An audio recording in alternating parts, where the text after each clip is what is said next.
প্রিয় ছাত্রছাত্রীরা, একাদশ শ্রেণীর ক্লাস শুরু হয়ে গেছে। এবার অনেকেই ভাবছো ভূগোল বিষয়ে কোন বইটা নিলে বা কোন বইটা কিনলে ভালো রেজাল্ট করতে পারবে। বাজারে অনেক বই বেরিয়ে গেছে, কিন্তু কিছু কিছু বই আছে যেগুলো পড়লে তোমরা খুবই কিন্তু উপকৃত হবে। আমি আজ সেই সব বইগুলো নিয়ে তোমাদের সামনে এই ভিডিওতে এসেছি। তো পুরো ভিডিওটা দেখো। সবাইকে অনুরোধ করছি যারা নতুন তারা অবশ্যই আমার প্রোফাইলটি বা পেজটি ফলো করে দেবে, এবং ইউটিউবে ভিডিওটি দেখতে গেলে স্ক্রিনের লিঙ্ক দেওয়া হলো, সেখানে গিয়ে তোমরা ইউটিউব পেজটি অবশ্যই সাবস্ক্রাইব করে দেবে, এটি অনুরোধ রইল। চলো তাহলে আজকে এই যে বইগুলোর কথা বললাম, একাদশ শ্রেণীতে যারা ভর্তি হয়েছো, নতুন ক্লাস শুরু হয়ে গেছে, অথচ অনেকেই ভেবে উঠতে পারছো না যে কি বই কিনবো, কোন লেখকের বই কিনবো, কিনলে আমাদের ভালো হবে, ভালো রেজাল্ট হবে।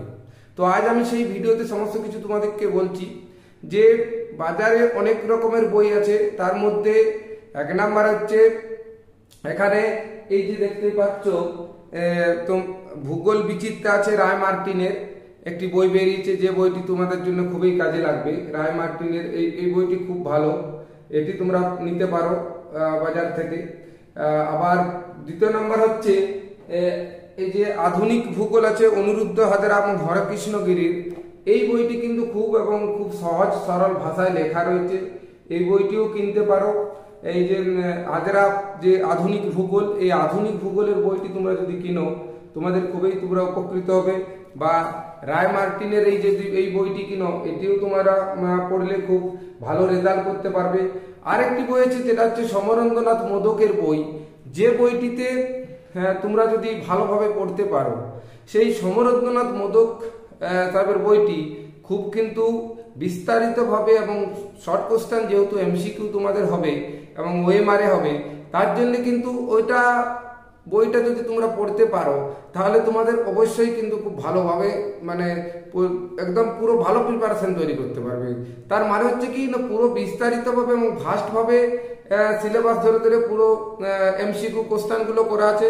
অর্থাৎ তুমি যদি মোদকের বই পড়তে পারো তাহলে তোমার খুবই কাজে লাগবে।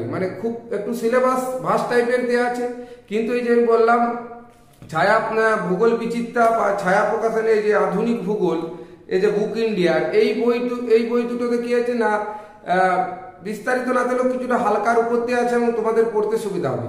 কিন্তু সমরেন্দ্রনাথ মোদকের বই যদি তুমি পড়তে পারো, তোমরা জানা ভালো, অনেক কিছু জিনিস জানতে পারবে, তাহলে তোমাদের কি হবে, সমরেন্দ্রনাথ মোদকের যে বইটি, ওই বইটি কিন্তু তোমাদের খুবই কাজে লাগবে। বুঝতে পারছো যে সমরেন্দ্রনাথ মোদকের বইটি যদি তুমি পড়ো তাহলে তোমার ভবিষ্যতের জন্যও ভালো এবং তুমি রেজাল্টও ভালো করতে পারবে। অর্থাৎ কিন্তু ওটা সময় সাপেক্ষ নিয়ে পড়তে হবে এবং ডিটেলস ভাবে পড়তে হবে।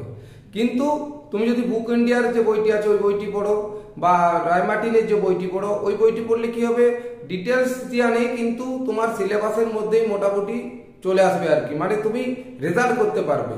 তাহলে আমার চয়েসের দিক থেকে দেখতে গেলে ফার্স্ট আমি বুক ইন্ডিয়াকে রাখবো, দ্বিতীয় নম্বরে রাখবো রায় মার্টিন এই সমরেন্দ্রনাথ মোদক, এবং তৃতীয় রাখবো আমি রায় মার্টিনের বইটি। তা আমি তোমাদেরকে অনুরোধ করবো তোমরা বুক ইন্ডিয়া বইটি কিনতে পারো এবং সমরেন্দ্রনাথ মোদকের বইটি কিনতে পারো, কেউ দুটোই কিনতে পারো। এছাড়া রায় মার্টিনের একটি যে কোশ্চেনের বই বেরিয়েছে, এটাও তোমরা কিনতে পারো। অর্থাৎ আমি চাই তোমরা এখন থেকে জোর প্রিপারেশন নাও, কারণ তোমাদের প্রথম সেমিস্টার যে পরীক্ষা হবে, এই সব বইগুলোই প্রথম সেমিস্টারের জন্য। প্রথম সেমিস্টারের যে পরীক্ষাটা খুব দ্রুত হবে, সেপ্টেম্বর মাস নাগাদ হবে, সেপ্টেম্বরের সেকেন্ড বা থার্ড উইক নাগাদ হবে। তাহলে তোমরা যদি এখন থেকে প্রিপারেশন নাও তাহলে তোমরা কিন্তু পরীক্ষায় ভালো রেজাল্ট করতে পারবে না, এবং পাস যদি না করতে পারো দ্বিতীয় সেমিস্টারের জন্য তুমি কিন্তু অ্যাপ্লিকেবল হবে না। তাহলে তোমরা বুঝতেই পারছো যে কতটা জরুরি ভালো পড়াশোনা করাটা। তাহলে এই যে বইগুলো বললাম, এই বইগুলো তোমরা তাড়াতাড়ি কিনে নাও। আশা করি তোমাদের যে জটিলতা সৃষ্টি হয়েছিল সেটা আমি সমস্যাটা মেটাতে পেরেছি। তো ভালো যদি লেগে থাকে অবশ্যই আমার পেজটিকে সব সাবস্ক্রাইব করে দেবে, ইউটিউব চ্যানেলটিকে এবং ফেসবুক পেজটিকে সবাই ফলো করে দাও। সবাই ভালো থাকো, অসংখ্য ধন্যবাদ ভিডিওটি দেখার জন্য।